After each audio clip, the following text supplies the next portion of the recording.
Iya, Assalamualaikum warahmatullahi wabarakatuh. Bertemu lagi dengan Bu Lili.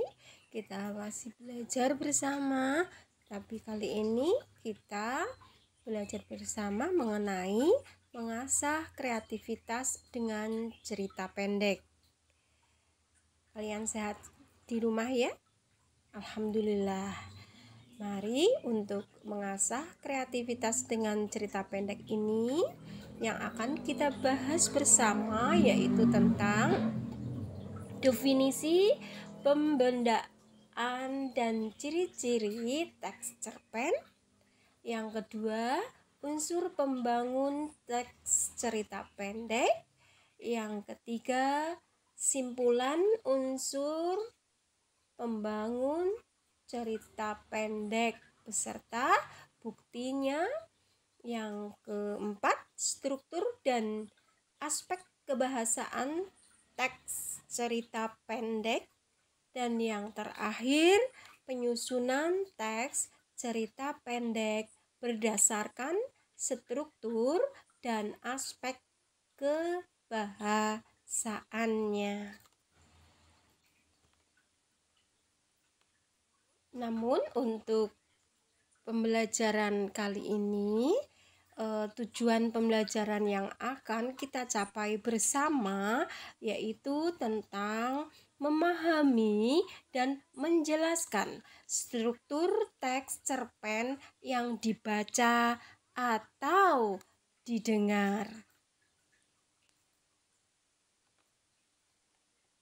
Ya, untuk selanjutnya yaitu tentang definisi, pembedaan, dan ciri-ciri teks cerpen. Untuk selanjutnya yaitu tentang definisi cerita pendek atau pengertian dari cerita pendek. Dalam teori pengkajian fiksi karangan Burhan Nurgiantoro dijelaskan bahwa cerpen adalah sebuah cerita yang selesai dibaca dalam sekali duduk, kira-kira berkisar antara setengah sampai 2 jam. Tetapi menurut H.B. Yasin, cerpen adalah sebuah cerita singkat yang harus memiliki bagian terpenting, yaitu perkenalan, pertikaian, dan penyelesaian.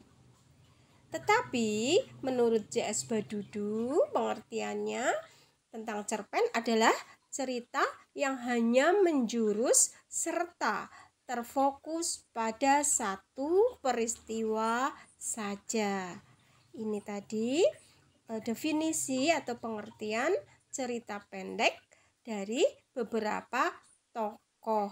Tetapi intinya bahwa cerpen pengertiannya adalah berupa cerita singkat. Seperti itu ya.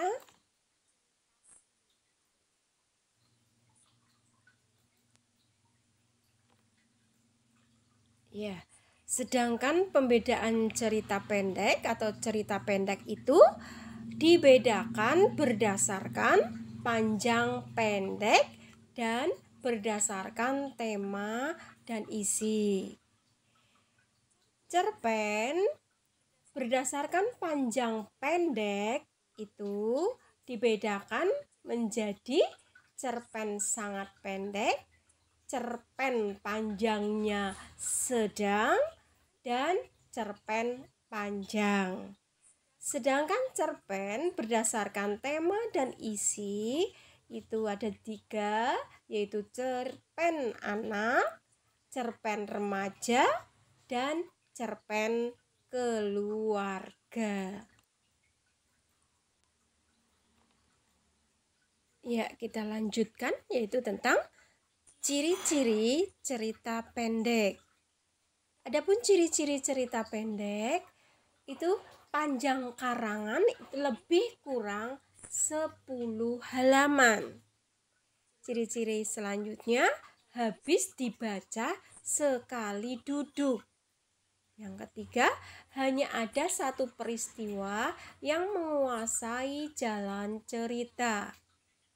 Ciri-ciri cerpen yang selanjutnya tidak terdapat konflik, tetapi tidak menimbulkan perubahan nasib pelakunya. Sedangkan yang terakhir, perwatakan tokoh dilukiskan secara singkat.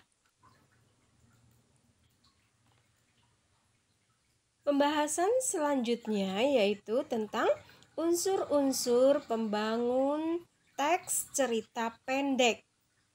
Di sini ada 2, yaitu unsur intrinsik dan unsur ekstrinsik.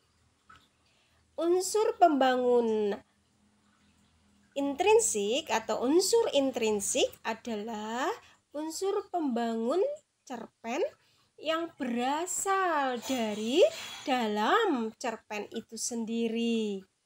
Lah, apa saja unsur intrinsik? Yang pertama ada tema, ada latar, ada penokohan, ada sudut pandang, ada alur, dan ada amanat. Sedangkan unsur ekstrinsik itu pengertiannya adalah unsur pembangun cerpen yang berasal dari luar cerita pendek. Di antaranya ada bahasanya, ada latar belakang pengarang, dan ada nilai-nilai.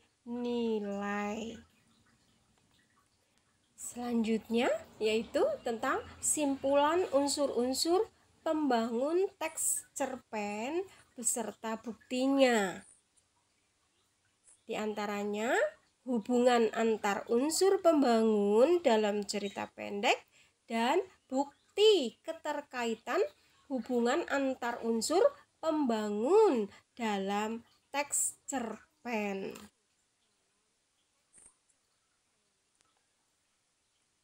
Ya, selanjutnya yaitu tentang struktur teks cerita pendek. Di antaranya ada orientasi. Tahap orientasi disebut juga perkenalan atau tahap pengenalan. Pengenalan tokoh-tokohnya. Tahap yang kedua, tahap komplikasi. Tahap komplikasi di sini ada permasalahan muncul, ya. Tapi yang terakhir adalah tahap resolusi. Tahap resolusi ini disebut juga tahap penyelesaian. Iya. Ya, terima kasih pada pembahasan tentang cerpen. Bu Lili akhiri ya.